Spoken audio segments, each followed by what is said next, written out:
Assalamualaikum, selamat petang. Woi, banyak hari dah kita tak update. Telefon rosak, telefon demam itu hari. Lepas tu telefon jatuh pula dekat atas batu, duduk dekat farm ni lalu. Dik uji sungguh bau ni. Lepas tu tak boleh nak buat apa lah. Right, kita dah siap brooder yang kedua. Ni second brooder ni kan. So kita dah siap pasang dah. Tinggal lagi nanti nak rasmikan lah, nanti pelan-pelan lah. Dia dah kering nanti, baru kita start masuk habuk kayu. Ini dah siap dah. Ini yang lama punya, ini yang baru. Ini yang baru. Alhamdulillah siap. Kita dah pasang siap dah. Tinggal kita nak buat tapak untuk mesin rumput pula. Ini yang transit punya tempat ni, anak ayam. Tapi anak ayam pun dah besar dah tu. Dia duduk main lah dalam ni. Ada banyak tu. BPR kita ada, rear kita ada, light sensor. Tahu sihat elok lah. Okay, gidik. Boleh lah kalau yang minat, boleh DM saya lah. Boleh DM. So dalam masa yang sama kita dah keluarkan pagar ni. Kita nak paku lah. Kita dah nak paku kat sini lah. Nanti pagar yang bersih tu kita buang lah. Kita dah siap. Tinggal lagi kita buat tempat sayur. Tempat sayur kita punya jagung pun dah tumbuh, ubi pun dah tumbuh dah, panjang lah. Ini kita kemas-kemas malam ni. Kena bersih-bersihkan. Tinggal lagi nak sapu-sapu untuk cleankan lah. Kan? Tempat gantung pun kita dah test lah. Untuk gantung satu. Ni tali belum masuk lagi. Kita dah semai kobis sikit. Kobis purple tu dekat tempat sayur. Alhamdulillah. Ubi pun dah naik lah tu. Tu dia. Dah sihat lah. Ni ubi Jepun ada. Keledek merah pun ada. Jagung pun dah naik lah. Tu panjang-panjang lah tu. Alhamdulillah. Demam 3 hari ni.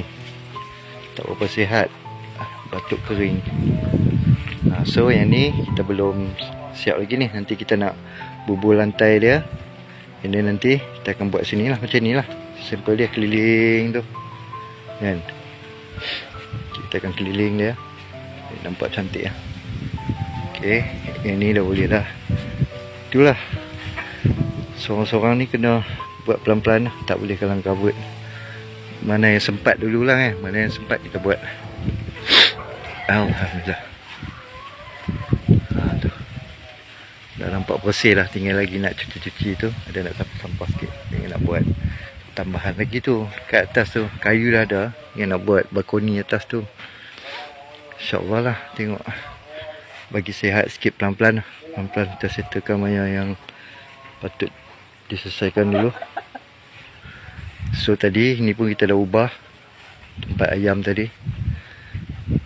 Kita tengok buah pisang nangka tu, dia punya lah besar, dah tergantung sihat tau. Alhamdulillah. Sampai sengit pokok-pokok kena tongkat. Kan? Itu nanti tak banyak hari dah boleh ambil lah. Pisang nangka ni dia sihat elok. Pisang nangka ni tak boleh pakai kotoran ayam. Dia sebenarnya tak boleh direct kotoran ayam. Tak berapa cantik. Betik pun dah berbuah. Ini pun dah hampir masak rasanya. Rendah ya betik. Nampak tak? Cara saya tanam macam mana. Betik ni kalau nak bagi berbuah rendah. So masa kita tanam tu. Ni dah hampir nak masak lah ni. Betik ni memang sedap. Tu yang saya tanam tu. Nak bagi rendah macam ni, masa tanam tu kena potong awal. Kita paras awal. Oi, ni pun dah hampir nak tua dah. Sana pun dah keluar lagi. Tu jantung dah keluar lagi tu. Nampak tak? Alhamdulillah rezeki. Berangan pun dah keluar jantung besar. Oh, Alhamdulillah. Tu dia. Sana pun dah nak tua dah. Pelan-pelan lah berbudi pada tanah, insyaAllah usaha takkan kian nanti hasil. Ini tinggal nak buat atap lagi. Masih tak berapa sihat lagi, gagah jugalah pelan-pelan. Yalah, tak buat siapa nak buat exercise juga. Ini saya simpan ni bukan apa ni. Ini awak ni memang nak buang satu hari nanti ni. Sebab saya nak robohkan reban ayam ni. Tapi simpan juga sebab potong tak bunuh tu. Sebab orang nak pakai daun untuk buat apa, anai-anai. Buat anai-anai pula, buat tapai. Okey, alhamdulillah. Kita share lagi